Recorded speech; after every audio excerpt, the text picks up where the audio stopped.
Waalaikumsalam warahmatullahi wabarakatuh. Matur langkong atas aspirasi nepot. Pada bidang gula, apa yang disampaikan di tagline Kalisa Pamekasan Maju. Maju kan kita bisa dimaknai memang lebih maju dari yang kemarin, atau akronim atau singkatan dari Merakyat Amanah Jujur dan Unggul.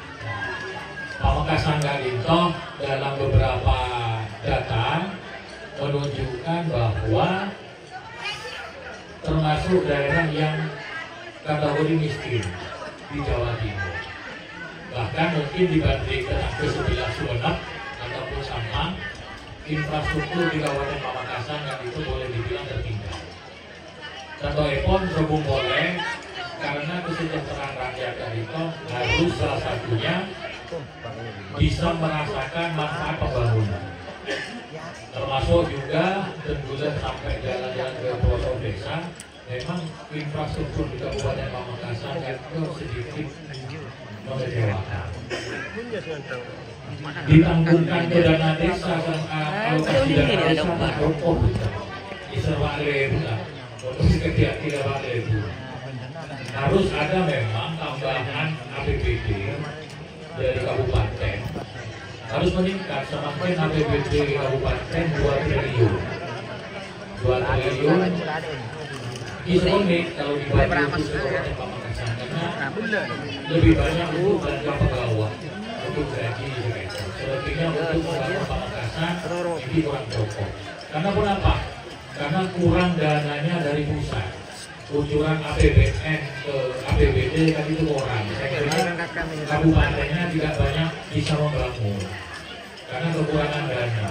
Imbasnya inilah dana sebetulnya bisa hanya dimaksimalkan 2 triliun, 60%-nya untuk belanja pegawai, kira-kira 800 miliarnya untuk pembangunan di Pamekasan. Kita cukup untuk melayani sekitar 750.000 penduduk. Karena apa? Karena memang akses ke pemerintah pusat agak kurang, tersendat. Berbeda dengan Kabupaten Sumenep dan Kabupaten Pamekasan. Ambil contoh misalkan Pamekasan yang itu sentra tembakau, tetapi terkait dengan kawasan industri tembakau itu yang berkembang dan dibangun di Kabupaten Sumenep. Tempat ekon Melu Budi. Padahal sentra tembakaunya di Pamekasan. Karena apa? Karena akses ke pusatnya kurang.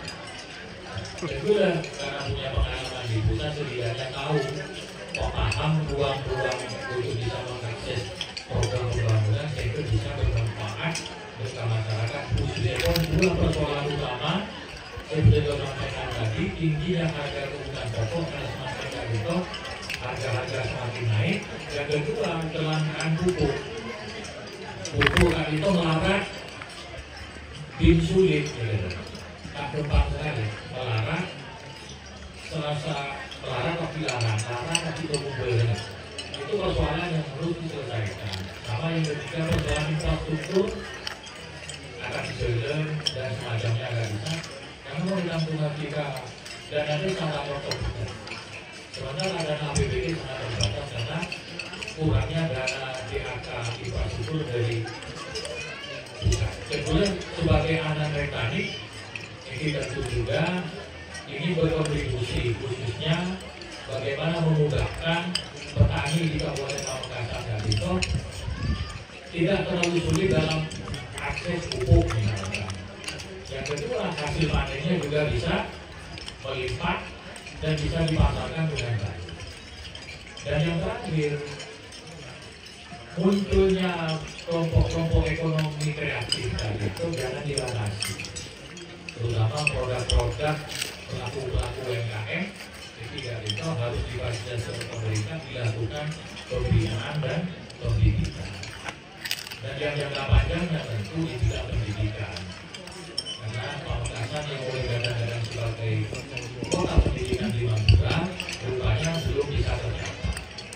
Karena betul melihat pendidikan di Pamekasan yang mengalami penurunan dibanding tahun-tahun sebelumnya.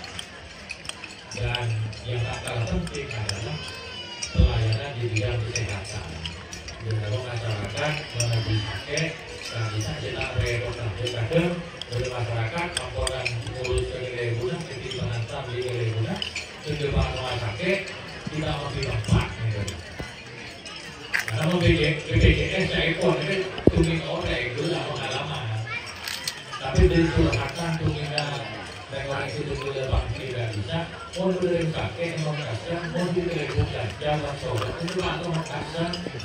Kita perlu buat tempat itu kita nggak mesti lewat. Tahu di perjalanan itu yang harus menjadi prioritas. Ternyata ini, tapi cukup di.